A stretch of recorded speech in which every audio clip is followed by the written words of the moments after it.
Ħal-qormi fejn noqgħod jiena fejn noqgħod Katrina warajja għamlu l-ikbar tazza tad-dinja. U esklusivament se nruha l-ewwel darba llum. Arawha, niġu lura u nkomplu.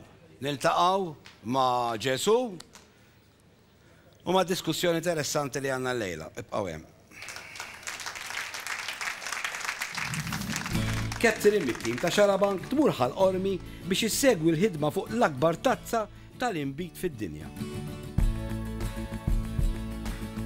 Dan Joseph, il-persuna li ħadmet din it-tazza ġganteska. Naħdmuha ġifieri dejjem ħadna xi 400 siegħa biex tinħadem kollha ġifieri. Joseph jgħidilna li din it-tazza hija itwal minn solar.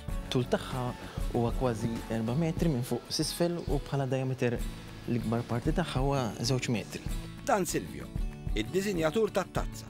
L-akbar sfida għal Silvio tkun li jpinġi tazza akbar minn dik li tiġa teżisti. Li hu żgur jiena kont marbut isin, dina bħalma taf tkun trid tgħaddi mill-Guinness Book of Records, allura inti marbut b'ċertu isin. U ovvja l-ewwel l-sfida li kellna li nagħmlu huwa ikbar mit-tazza li kien hemm qabel. L-idea wara din it-tazza hija biex din it-tazza timtela bl-inbit.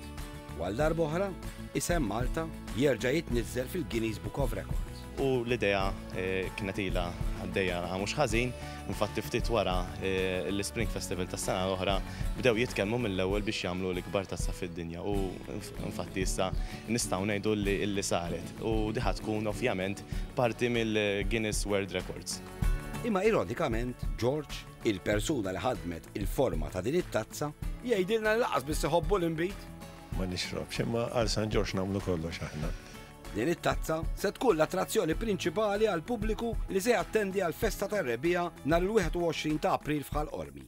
Probabbli ħajkun inbit aħmar, però sa rigward x'inbit ħanamlu għadna wieħed qegħdin naraw, anke jirdu naraw xi kwantitajiet hemm għaliex ovvjament hija tazza daqsxejn kbira sewwa, imma se naraw nħalluha bħala sorpriża.